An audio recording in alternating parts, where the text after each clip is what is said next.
Hi guys, Scott Woodward to talk to you about the St George Illawarra Dragons, NRL 2014, and what a fascinating club this is, and very frustrating if you follow them. Last year, they only had a 29% win record last year, not good enough from coach Steve Price.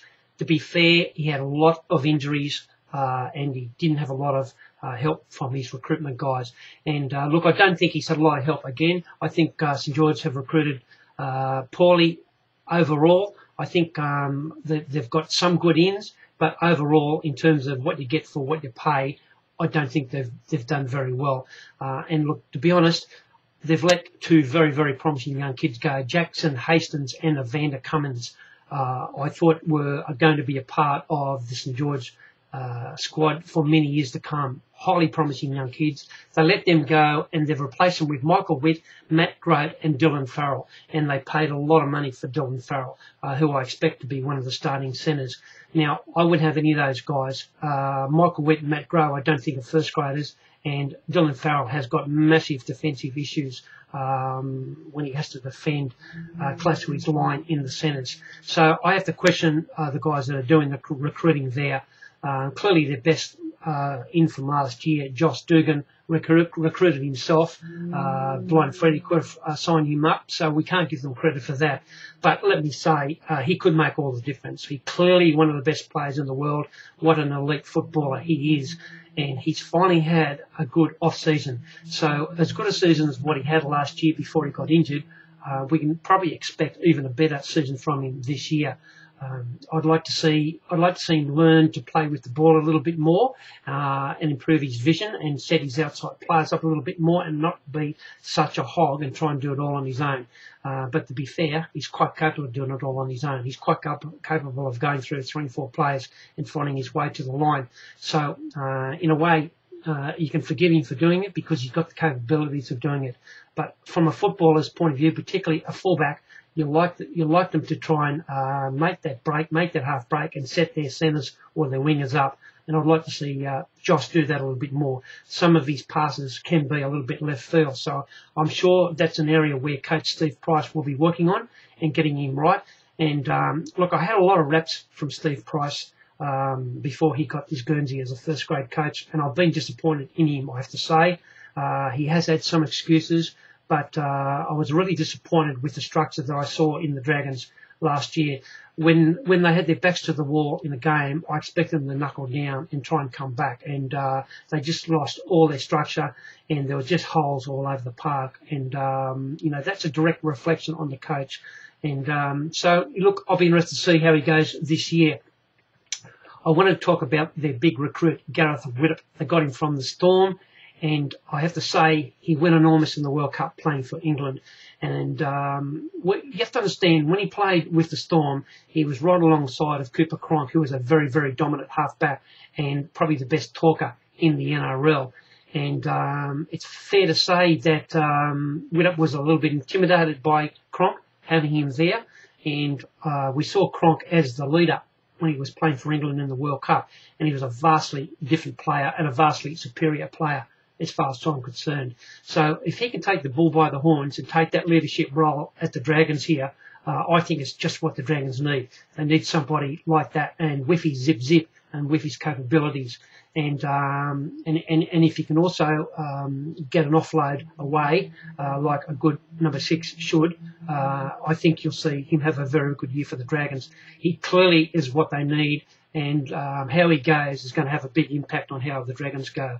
His likely halfback contender, Sam Williams, has got all the skills, and he's also a very good communicator. He's got an outstanding short kicking game, very, very good at kicking, which is something that probably I'd like to see Widdop improve a little bit more on. So I think most of the tactical kicking will go to Sam Williams. Now, my problem with Sam Williams and Widdop to an extent is that they have shown that they're not good defenders, and particularly Sam. He's only tiny, and he's very easy to steamroll. So they're going to have to, someone's going to have to babysit him, or the coach, they're going to have to hide him somewhere, because I've got no doubt that he will be targeted.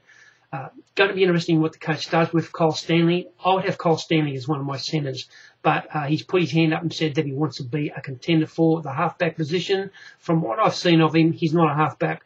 but I think he's a genuine first grader, and I think they have to find a position for him somewhere.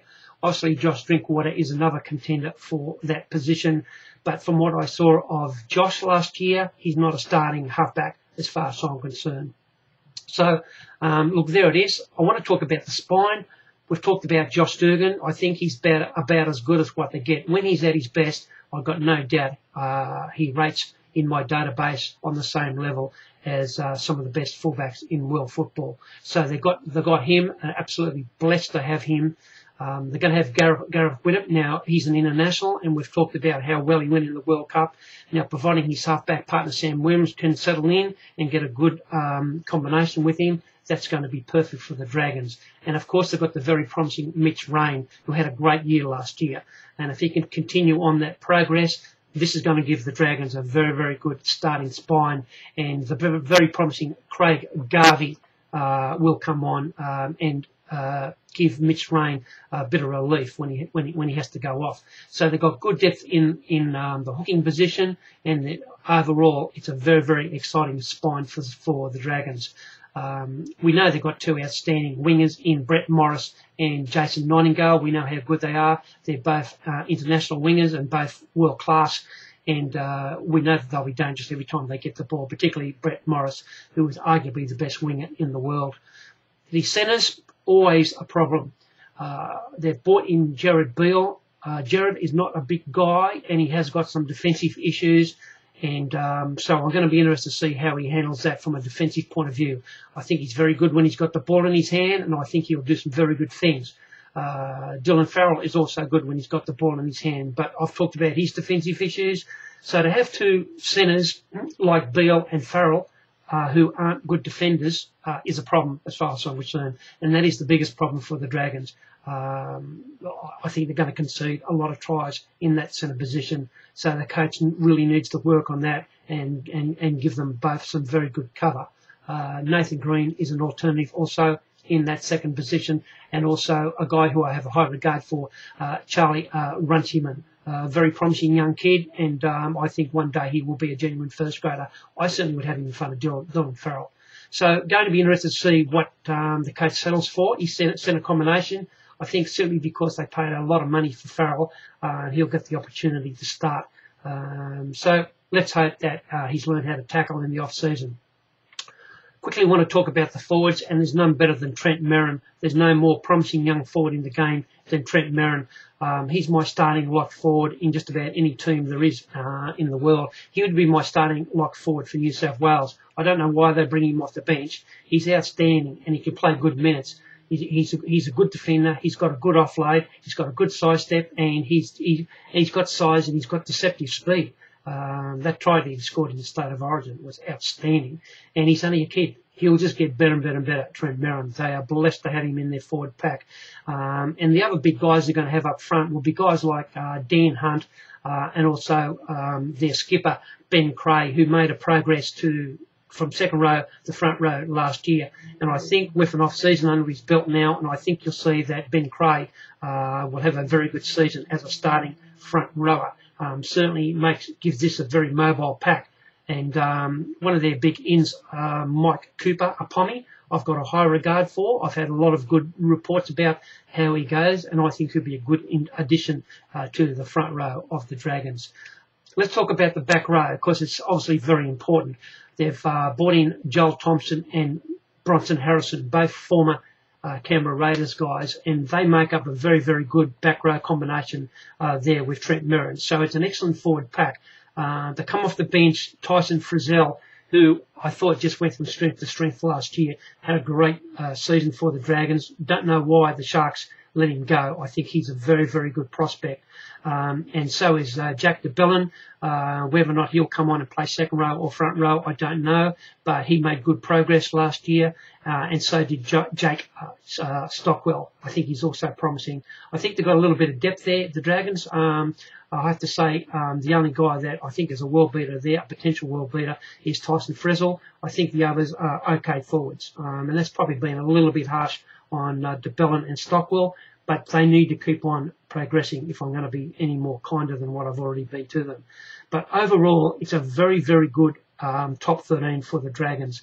And if they can get this combination right with Gareth Widdop and Sam Williams, giving them an outstanding spine, I'm sure the Dragons will be very competitive in every game they play this season.